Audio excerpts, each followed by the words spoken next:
Hello students, welcome to Ivan IQ। Last class में अपन class 9th maths का coordinate geometry chapter कर रहे थे, जो चैप्टर नंबर 3 था। और अपन ने वो चैप्टर पूरा कंप्लीट कर दिया था। अपन इस क्लास में एक नया चैप्टर स्टार्ट करेंगे, जो चैप्टर नंबर 4 है। और चैप्टर का नाम है linear equation in two variables. ठीक है, देखो अपन हेडिंग पुट कर लेते हैं linear equation in two variables की।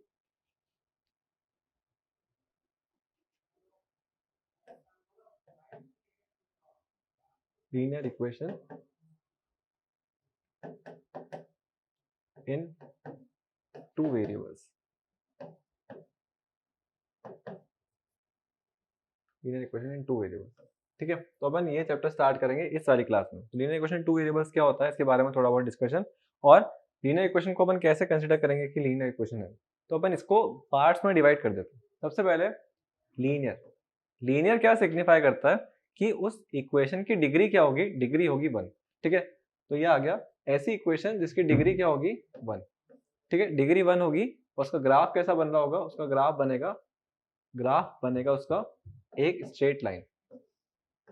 ठीक है, स्ट्रेट लाइन।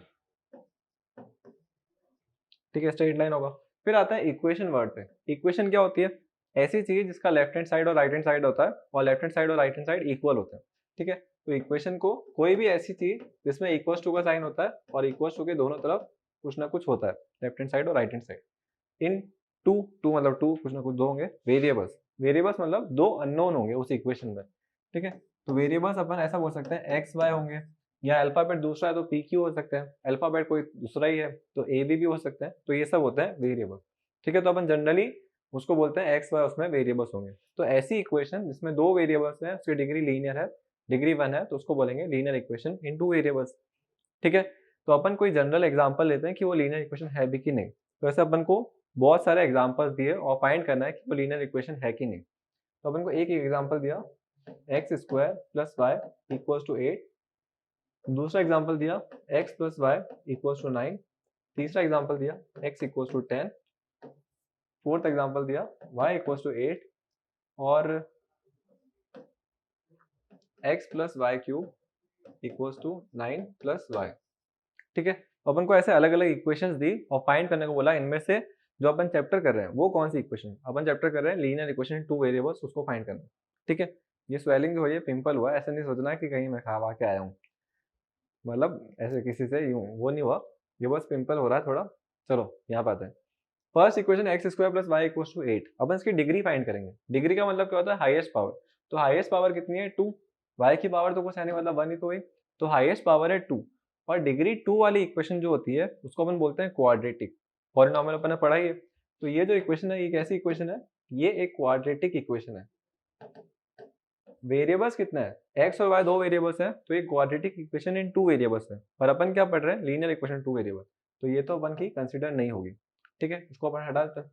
सेकंड बात है, डिग्री ढूंढो। डिग्री क्या है, हाईएस्ट पावर। इसकी पावर 1 है, इसकी पावर भी 1 है, तो हाईएस्ट पावर 1 ही है। तो उसको अपन बोलेंगे ये एक लीनियर इक्वेशन है, ये एक लीनियर इक्वेशन है। वेरिएबल्स कितने हैं, एक्स और वाई, दो वेरिएबल भी हैं, तो ये लीनियर इक्वेशन टू वेरिएबल्स है। ठीक है, फिर आता है इस पे x इक्वल्स टू 10 पे। x इक्वल्स टू 10 पे डिग्री क्या है, 1 है। इक्वेशन के लिए इक्वल्स टू भी है, पर इसका सेकंड वेरिएबल का है, y का है। तो y का भी नहीं होना, तो आप उसको ऐसे भी तो बोल सकते हो कि यही इक्वेशन को अपन ऐसा भी तो लिख सकते हैं, x plus 0y equals to 10। 0y मतलब 0 इंटू वाई, और मतलब ओवरऑल ही 0 ही है, x इक्वल्स टू 10 ही है। और अपन ने इसको रिप्रेजेंट कर लिया ना इस तरीके से। तो अगर सिर्फ एक ही वेरिएबल है तो वो भी लीनियर इक्वेशन कंसिडर हो सकती है। तो ये लीनियर इक्वेशन कंसिडर हो भी सकती है, इसके अलावा ये टू वेरिएबल में भी कंसिडर हो सकती है। जो y वाला वेरिएबल उसका कोएफिशिएंट 0 है ना, तो ऐसा भी कंसिडर हो सकता है। तो ये भी कंसिडर होगी। फिर आता है इस पे वही का वही मेथड। अपन इसको ऐसे बोल देंगे, ये जो इक्वेशन है ये है 0x plus Y equals to 8। तो ये भी तो लीनियर इक्वेशन ही हुई, हाईएस्ट पावर तो अभी भी 1 ही है और वेरिएबल दो आ गए। कोएफिशिएंट जो x का है वो 0 है, इसकी वजह से पूरा x कोएफिशिएंट हट चुका। ठीक है, x का पूरा टर्म ही हट गया। फिर आते हैं लास्ट वाली पे, इस इक्वेशन पे। तो इस इक्वेशन का हाईएस्ट पावर कितनी है, 3। हाईएस्ट पावर अपन को दिख रही है 3 है, हाईएस्ट पावर 3 है, तो ये इक्वेशन जो है वो तो क्यूबिक है। क्यूबिक है तो ये कहीं से भी लीनियर कंसिडर ही नहीं होगी, तो ये कोई लीनियर इक्वेशन नहीं है। वेरिएबल्स देखें अगर इसमें x और y हैं, वेरिएबल्स तो दो हैं पर ये क्यूबिक इक्वेशन है, तो उसका नाम हो जाएगा cubic equation in two variable. और जनरली अपन ने जो केसेस पढ़े वो सब linear equation in two variables के थे। कौन कौन थे? ये भी था और ये भी था, ये नहीं था और लास्ट वाला भी नहीं था।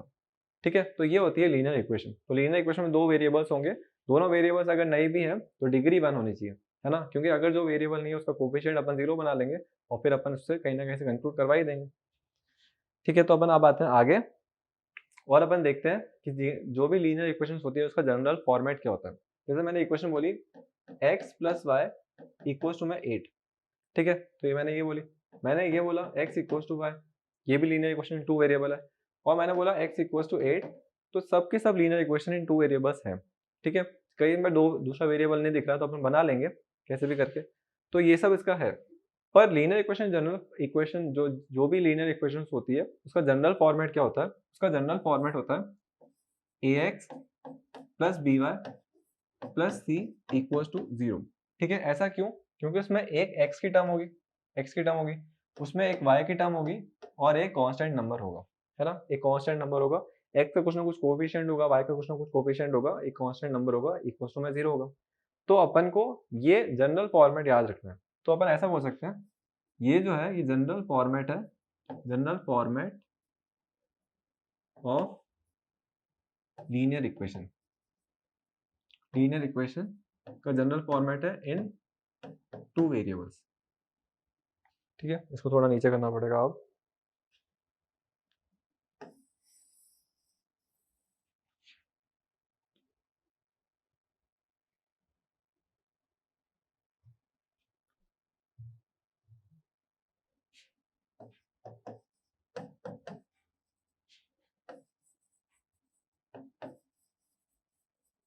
ठीक है, तो जनरल फॉर्मेट होता है लीनियर इक्वेशन का, ये फॉर्मेट होता है ax plus B Y plus C, और a कोफिशिएंट होगा x का, b कोफिशिएंट होगा y का, और c एक कांस्टेंट नंबर होगा। तो अपन को ये पता चल गया जनरल फॉर्मेट ये होता है। तो अपन यहाँ से फाइंड करते हैं abc कौन कौन है ना, क्योंकि अपन को जनरल फॉर्मेट पता चल गया ना। तो अपन को जनरल फॉर्मेट में पहले इक्वेशन को लाना होगा। जनरल फॉर्मेट क्या कहता है? इक्वल्स टू में 0 है, तो यहाँ पे भी क्या करना पड़ेगा? इक्वल्स टू में 0 होना चाहिए। तो अपन कर देंगे x प्लस वाई माइनस का 8 इक्वल्स टू में 0। ठीक है, अब a कौन होता है? तो a होता है x का कोफिशिएंट, x के मल्टीप्लाई में कौन है? कोई भी नहीं है, तो हम लिख देंगे 1। ठीक है, 0 मत लिख के आना, 1 होता है वो। फिर b का मतलब होता है y का कोफिशिएंट, y के मल्टीप्लाई में कौन है? कोई भी नहीं है, तो वापस से 1। फिर अपन लिखेंगे c मतलब कांस्टेंट नंबर, कांस्टेंट नंबर कौन है? 8। पर कभी भी आप a b c लिख रहे हो तो आप साइन को जरूर इंक्लूड करना। ठीक है, तो अगर अपन a b c लिख रहे हैं तो साइन को इंक्लूड करना, include sign while writing the values of a b and c।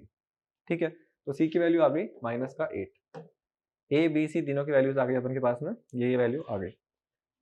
ठीक है, तो अपन को ये पता चल गया। अगर अपन इस इक्वेशन की बात करें तो इसमें ax और by और c कौन कौन है, तो अपन पहले तो फॉर्मेट में लाते हैं, इसको अपन ऐसा लिख सकते हैं x माइनस 8 इक्वल टू 0। अब इसमें y वाली टर्म नहीं है, तो y वाली टर्म के लिए अपन क्या कर देते हैं, इसको हटा देता हूँ। ठीक है, ये तो हो गया ना।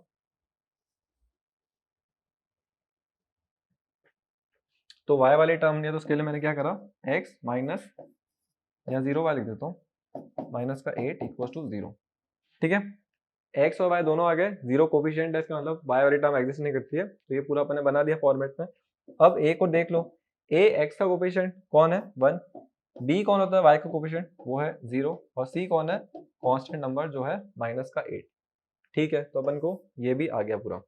तो सेकंड इक्वेशन भी कर ली, थर्ड इक्वेशन कर ली, अपन ने सेकंड इक्वेशन अभी तक नहीं करी। तो अपन आते हैं अब सेकंड इक्वेशन पे। सेकंड इक्वेशन को अपन बोल सकते हैं x minus Y equals to में 0, x minus Y equals to 0। अब कोफिशिएंट्स फॉर्मेट में है ये, पर c वाली टर्म ही नहीं है, तो c वाली टर्म नहीं है तो अपन ऐसा बोल देंगे, पहले a लिखते हैं। a का मतलब x का कोफिशिएंट वो है 1। b का मतलब होता है y का कोफिशिएंट, y का कोफिशिएंट कौन है? माइनस का 1। और c मतलब कांस्टेंट टर्म, कांस्टेंट टर्म यहाँ पे एग्जिस्ट नहीं कर रही है, तो वो 0। बस हो गया अपन का। तो अपन को ABC निकालना आना चाहिए। तो अपन जैसे ही एनसीईआरटी की फर्स्ट एक्सरसाइज करेंगे तो उसका सेकंड क्वेश्चन यही है, उन्होंने यही बोला कि ABC फाइंड करके बताओ। ABC में क्या ही अलग है, अपन को जनरल फॉर्मेट पता है, जनरल फॉर्मेट में इक्वेशन को लेंगे, ABC को फाइंड करके बता देंगे। बस अपन को ये भी पता चला कि ABC के साइन इंक्लूडेड होते हैं, है ना। तो ये तो अपन सिंपल क्वेश्चन लिए, थोड़े हार्ड लेते हैं। ठीक है, तो अपन थोड़े से अब हार्ड लेते हैं।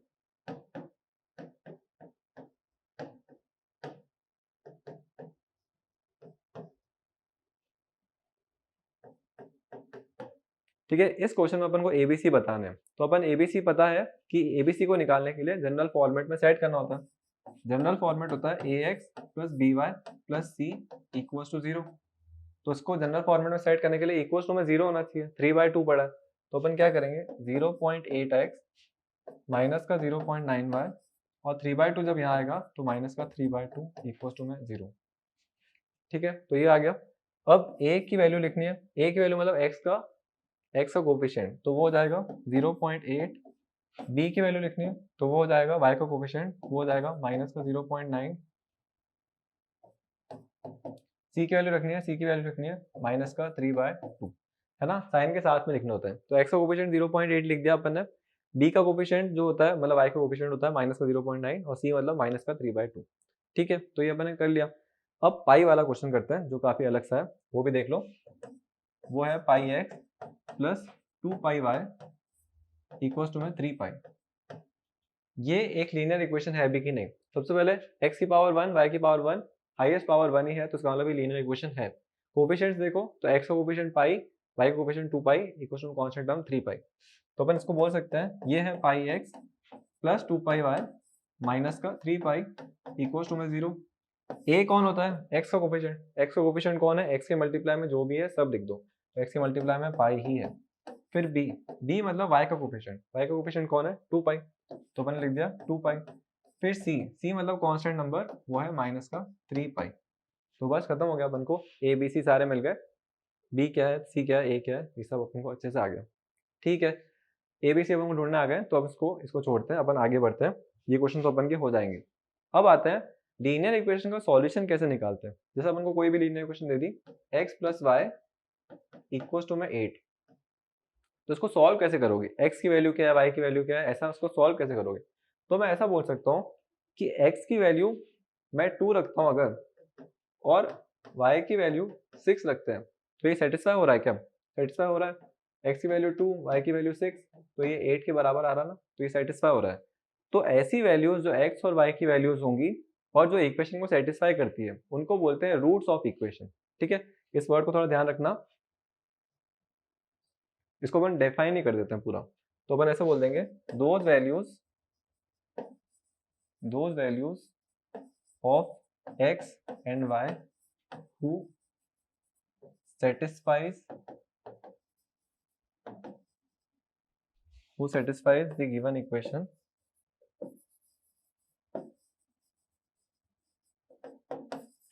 are known as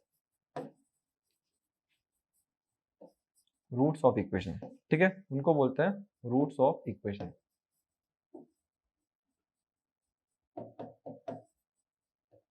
ठीक है, तो ये अपन को पूरा पता चल गया कि ऐसी वैल्यूज x और y की जिसमें इक्वेशन सेटिस्फाई होती है, उसको अपन बोलते हैं रूट्स ऑफ इक्वेशन। ठीक है, 2 + 6 से इस पर सेटिस्फाई हो रहा था, पर क्या रूट्स, अभी तो अपन को पता चल गया कि x की वैल्यू 2 है और y की वैल्यू 6 है, x 2 और y 6 जो है वो रूट ऑफ द इक्वेशन है। पर क्या सिर्फ इतना ही सॉल्यूशन निकलेगा कि कुछ और भी निकल सकता है? मैं तो ऐसा भी तो बोल सकता था कि x की वैल्यू 4 है, y की वैल्यू 4 है, तो भी तो सेटिस्फाई हो रहा है। और मैं ऐसा भी तो बोल सकता हूँ कि ये माइनस का 16 है, ये प्लस का 8 है, तो भी आंसर 8 ही आ रहा है। तो ऐसे कितने आंसर निकाल सकते हैं अपन, कितने रूट्स निकाल सकते हैं? तो इसका आंसर है अपन इनफाइनाइट रूट्स निकाल सकते हैं। ठीक है, तो अगर एक ही इक्वेशन होती है ना, फिर जैसे अपन को लीनियर इक्वेशन दे दी और एक ही इक्वेशन है, तो अपन उसके कितने सॉल्यूशन बता सकते हो, तो उसके आंसर कितने पॉसिबल है? Infinite solutions. आप उसके इनफाइनाइट रूट्स बता सकते हो, तो अपन इसको बोल सकते हैं this equation will have infinite roots. ठीक है, रूट्स बोलो या इसके इसी इक्वेशन के बहुत सारे सॉल्यूशंस भी होंगे, तो अपन इसको ऐसा भी बोल सकते हैं this equation will have infinite solution. Solution मतलब x और y की वैल्यूज, है ना, तो इनफाइनाइट रूट्स भी निकलेंगे, इनफाइनाइट सॉल्यूशंस भी निकलते हैं। तो कोई भी लीनियर इक्वेशन इन 2 वेरिएबल्स है, उसके कितने पॉसिबल आंसर्स आएंगे? उसके पॉसिबल आंसर्स गिनती के नहीं होते हैं, इनफाइनाइट आएंगे। आप डालते जाओ, अलग अलग वैल्यू पे डालो, अलग अलग आंसर आते जाएंगे, है ना, 2 वेरिएबल्स का। ठीक है, तो अपन को ये आ गया।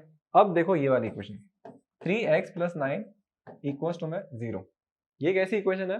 ये एक लीनियर इक्वेशन है ना, क्योंकि हाईएस्ट पावर 1 है, पर इसमें वेरिएबल एक ही है, तो इसका मतलब ये लीनियर इक्वेशन इन 1 वेरिएबल है। लीनियर इक्वेशन 1 वेरिएबल, इसमें x की वैल्यू फाइंड करने की कोशिश करो। तो मैंने क्या करा, 3x प्लस के 9 को वहां भेज दिया तो माइनस का 9 हो गया, और x की वैल्यू आ गई -9/3, तो ये 1 हो गया, ये हो गया -3, तो x की वैल्यू कितनी आई -3, -3 में यहाँ रखता हूँ तो क्या हो जाएगा 3 इंटू -3 -9 प्लस का 9 कितना आ रहा है 0 आ रहा है, तो ये सेटिस्फाई कर रहा है, तो उसका मतलब ये क्या हुआ, ये x की वैल्यू जो -3 आया है वो इसका रूट है, तो x equal to -3 is the root of the given equation, ऐसा बोल सकते हैं। और अपन ऐसा भी बोल सकते हैं कि x equal to -3 is the solution of the given equation, ठीक है, इसका सॉल्यूशन भी यही है, इसका रूट भी यही है। पर क्या आप x की वैल्यू कोई डिफरेंट ढूंढ सकते हो जिसपे ये सेटिस्फाई हो रहा हूँ, ठीक है, डिफरेंट मतलब -3 के अलावा कोई ऐसे वैल्यू है क्या कि x की -3 के अलावा जिसपे सेटिस्फाई हो रहा हो, तो आंसर है नहीं, आप ढूंढ ही नहीं सकते, आप कितना भी ट्राई कर लो -3 के अलावा ढूंढ नहीं सकते। पर ये तो वन वेरिएबल है ना, अभी तो ये वन वेरिएबल है, तो इसको अगर मैं टू वेरिएबल बनाता हूँ 0y, तो ढूंढ सकते हैं क्या, तो जैसे मैं x और y की डिफरेंट वैल्यूज ढूंढ सकता हूँ क्या कि इक्वेशन सेटिस्फाई हो, तो मैंने देखा कि मैंने ऐसे बोला कि y की वैल्यू मैंने ली 0, तो x की वैल्यू मिली -3, है ना, और फिर मैंने एक और सॉल्यूशन देखा जिसमें मैंने x की वैल्यू ले ली 4, है ना, तो ये हो गया 12, 12 + 9 21, और y की वैल्यू आई 0, तो ये क्या सेटिस्फाई हो रहा होगा, x की वैल्यू 4,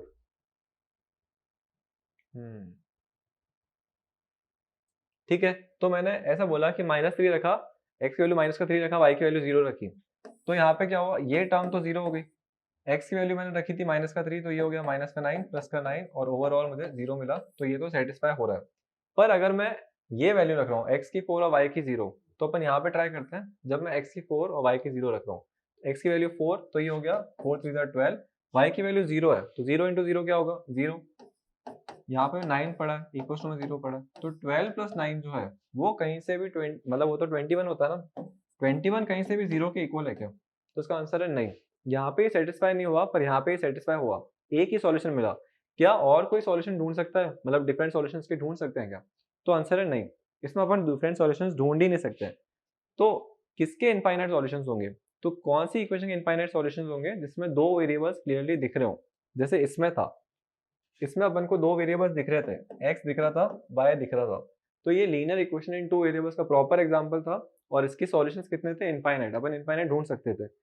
पर जो ये वाली इक्वेशन है ना, इसमें अपन को दूसरा वेरिएबल बनाना पड़ रहा है, ठीक है, अपन ने क्रिएट करा है, पहले से नहीं था, पहले तो सिर्फ इक्वेशन इतनी सी थी 3x + 9 = 0, तो अगर वन वेरिएबल की इक्वेशन है और डिग्री 1 है, तो उसके पॉसिबल सॉल्यूशंस कितने होंगे, सिर्फ 1, एक ही पॉसिबल सॉल्यूशन होगा, तो आप ऐसे फाइंड कर सकते हो, जैसे डिग्री 1 है तो पॉसिबल सॉल्यूशंस 1, डिग्री 2 है तो पॉसिबल सॉल्यूशंस कितने 2, पर डिग्री में वेरिएबल कितने होने चाहिए, ओनली 1, ठीक है, तो अगर कोई इक्वेशन है जिसकी डिग्री 2 है, वेरिएबल कितना है, एक ही होना चाहिए, वेरिएबल वेरिएबल एक ही है, तो पॉसिबल सॉल्यूशंस कितने होंगे 2, ठीक है, डिग्री किसी की 3 है, वेरिएबल 1 है, तो उसका पॉसिबल सॉल्यूशन कितने होंगे 3, पर ये देखो ये क्या है, वेरिएबल्स में 2 है, डिग्री 1 है, तो अपन इसमें ये चीज अप्लाई नहीं कर सकते ये वाली, क्योंकि इसमें ये जो वेरिएबल वाली है इसमें सिर्फ एक ही वेरिएबल होना चाहिए, और अपन क्या पढ़ रहे हैं, अपन पढ़ रहे हैं टू वेरिएबल वाली इक्वेशन, तो कभी भी आपसे ऐसा पूछेंगे ना कि linear equation in two variables के कितने पॉसिबल सॉल्यूशंस होते हैं, तो डायरेक्टली बोलो इनफाइनाइट, और अपन ने देखा भी कि अपन इनफाइनाइट सॉल्यूशंस निकाल सकते थे इस वाली इक्वेशन के, x + y = 8 के इनफाइनाइट सॉल्यूशंस निकाल सकते थे, पर अपन इसके नहीं निकाल सकते, है ना, इसके अपन इनफाइनाइट सॉल्यूशन नहीं बता पा रहे हैं, क्योंकि ये वन वेरिएबल की है, टू वेरिएबल्स की है ही नहीं, तो अपन को ये पूरा पता चल गया।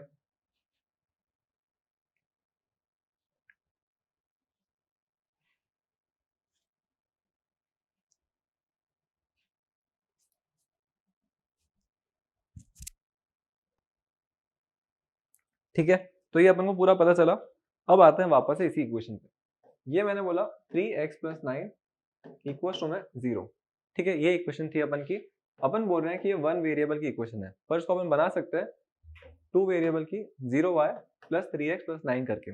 अब क्या करो, इसमें x की वैल्यू -3 पुट करो और y की वैल्यू 8 पुट करो, ठीक है, तो यहाँ पे मैंने पुट करा y की वैल्यू 8, तो 0 × 8 + 3 इंटू माइनस 3 प्लस 9, तो ये तो हो गया माइनस का 9 प्लस का 9, और 0 इंटू 8 कितना होता है 0, ओवरऑल कितना आ रहा है 0। तो इसका मतलब ये इसका सॉल्यूशन है ना, क्योंकि सेटिस्फाई कर रहा है, सेटिस्फाई कर रहा है। अब सेकंड लो, कुछ भी लो, x की वैल्यू -3 ही रखो और y की वैल्यू ले लो 5। अब वापस करके देखो, तो वापस करके देखते हैं।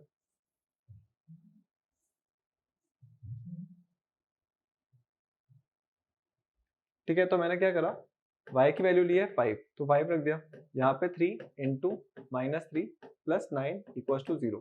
फिर से देखोगे तो ये सेटिस्फाई कर रहा है, ठीक है, 0 हो गया। तो दो अलग अलग सॉल्यूशन है ना, यहाँ पे x इक्वल टू -3 y की वैल्यू 5 है, यहाँ पे x इक्वल टू -3 y की वैल्यू 8 है।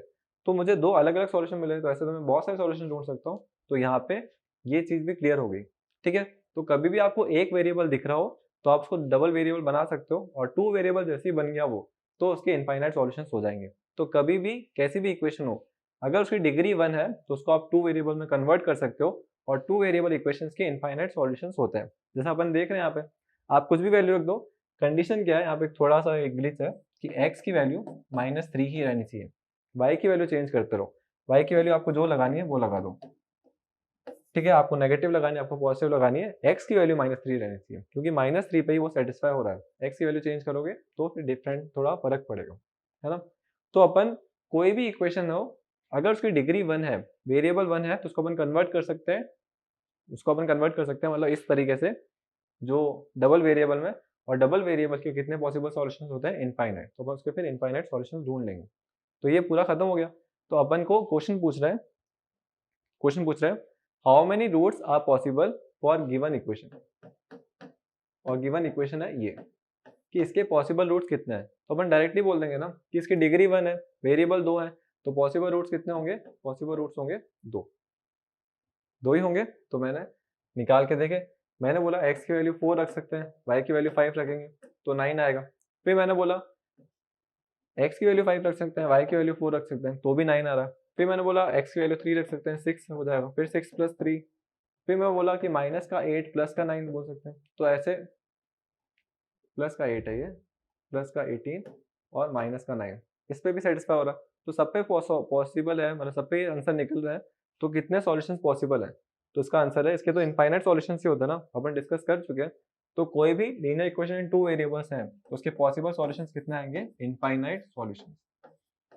और अगर लीनियर इक्वेशन इस फॉर्मेट में दी हुई है तो उसको आप कन्वर्ट कर देना, कैसे, ऐसे। अभी हो गई है टू वेरिएबल, और टू वेरिएबल का अपन पढ़ चुके हैं। टू वेरिएबल की कोई भी इक्वेशन हो, बिना देखे बोल दो, उसके इनफाइनाइट सॉल्यूशंस ही होंगे।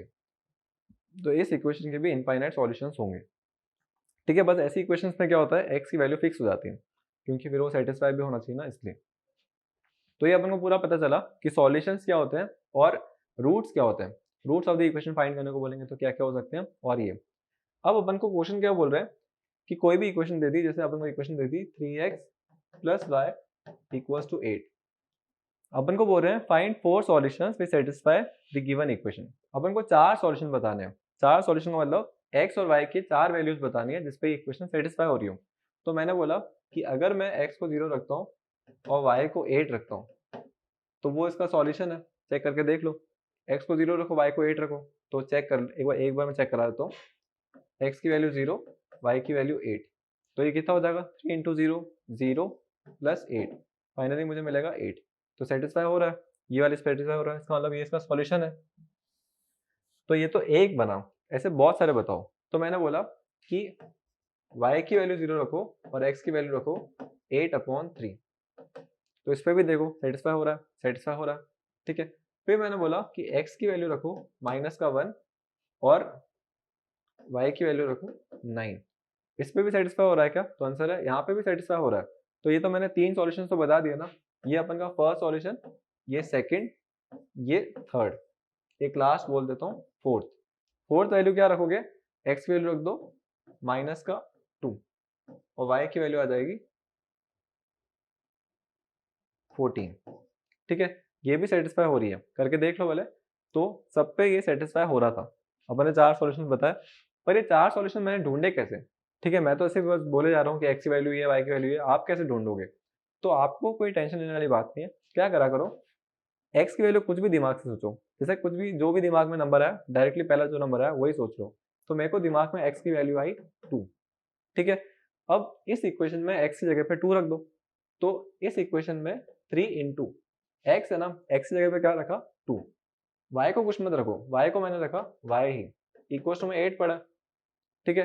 3 इंटू 2 क्या हो गया 6 प्लस वाई इक्वल टू में 8, 6 वहां गया तो सब्ट्रैक्ट में, तो 6 जब वहां से सब्ट्रैक्ट होगा 8 में से तो आंसर आएगा 2। तो x की वैल्यू 2 रखेंगे तो y की वैल्यू क्या आएगी 2, तो ये भी इसका सॉल्यूशन है 2 और 2। आप पुट करके देख लो, 3 इंटू 2 क्या होता है 6 प्लस 2 करोगे तो क्या आएगा 8, सेटिस्फाई हो रहा है। तो ऐसे ही करा करो, x की वैल्यू जो भी दिमाग मारी वो रख दो और उसके रेस्पेक्ट में y की वैल्यू निकाल दो, तो वो जो आएगा वो उसका सॉल्यूशन होगा, है ना। तो ये जो मैंने चारों चीजें निकाली थी ये मैंने ऐसे करके ही सोचा था, मैंने x की वैल्यू कुछ भी रख दी 8/3 रखी, तो y की वैल्यू जो आई वो उसका सॉल्यूशन हो गया। तो ऐसे मैंने डिफरेंट डिफरेंट करा और डिफरेंट डिफरेंट सॉल्यूशंस आ गए।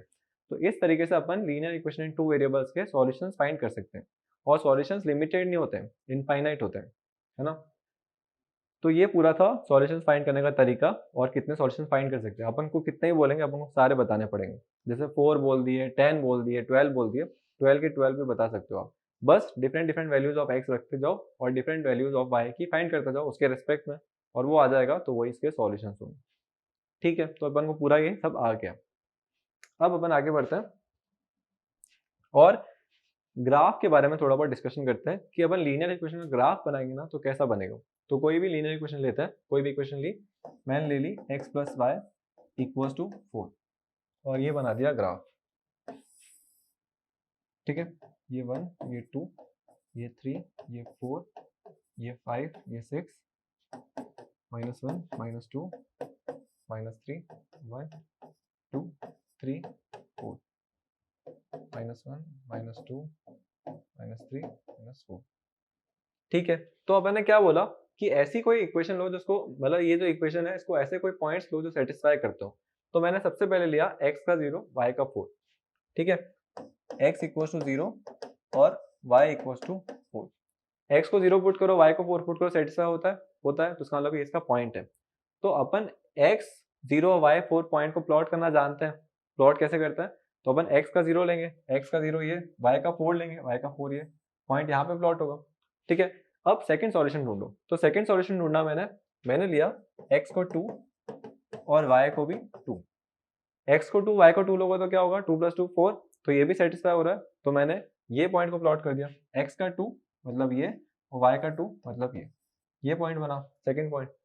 अब आते हैं थर्ड पॉइंट पे, थर्ड पॉइंट कोई भी रैंडमली ले लो, मैंने ले लिया x का -1 और y का, अगर x -1 है तो -1 वहां जाके शिफ्ट होके y की क्या हो जाएगी, y की पावर y पे 5 हो जाएगा, तो उस केस में y की वैल्यू क्या आ जाएगी 5, करके देख लो, x की -1 वहां गया तो प्लस का 1 हो गया, और 4 + 1 के तो होता है 5, तो y की वैल्यू 5 आ जाएगी। तो मुझे यहाँ पे थोड़ा बनाना पड़ेगा, x का -1 ये और y का 5 ये 3 पॉइंट्स मुझे मिल रहे हैं। ऐसे मैं करता जाऊंगा, ऐसे अलग अलग निकलते जाएंगे, ऐसे बहुत सारे निकलते जाएंगे, पर इन तीनों पॉइंट्स को मैं ज्वाइन करता हूँ तो मुझे क्या मिल रहा है, मुझे एक स्ट्रेट लाइन मिल रही है ना। तो कभी भी आप लीनियर इक्वेशन इन 2 वेरिएबल्स का ग्राफ बनाओगे ना तो आपको कैसा ग्राफ मिलेगा, हमेशा एक स्ट्रेट लाइन, ठीक है। जैसे आपको यहाँ पे एक स्ट्रेट लाइन मिली है और इस स्ट्रेट लाइन पे कितने पॉइंट्स आते हैं, ये भी पॉइंट आता है, ये भी पॉइंट आता है, ये भी पॉइंट आता है, और हर पॉइंट का कुछ x कोऑर्डिनेट होगा, कुछ y कोऑर्डिनेट होगा, और जो भी पॉइंट्स इस लाइन पे लाई करते हैं ना वो सब इसके सॉल्यूशंस है। तो एक लाइन पे कितने पॉइंट्स आते हैं, इनफाइनाइट पॉइंट्स, तो इसका मतलब इसके सॉल्यूशंस कितने होते हैं, इनफाइनाइट, है ना। तो यहाँ से अपन को पता चला कि लीनियर इक्वेशन इन 2 वेरिएबल्स के इनफाइनाइट सॉल्यूशंस होते हैं, और वैसे भी अपन को पता चल ही गया था, लीनियर इक्वेशन के अपन कितने भी निकाल रहे थे सब सेटिस्फाई हो रहे थे। तो इस वजह से अपन इसको थोड़ा थ्योरेटिकल लिख देते हैं कि ग्राफ जो होता है लीनियर इक्वेशन इन 2 वेरिएबल्स का, वो क्या होता है, वो होती है स्ट्रेट लाइन, ठीक है, स्ट्रेट लाइन होती है। और स्ट्रेट लाइन पे कितने पॉइंट्स एग्जिस्ट करते हैं, तो एग्जिस्ट करते हैं इनफाइनाइट पॉइंट्स, और इनफाइनाइट पॉइंट्स लाई करते हैं इस पे, तो इसका मतलब इनफाइनाइट सॉल्यूशंस होंगे।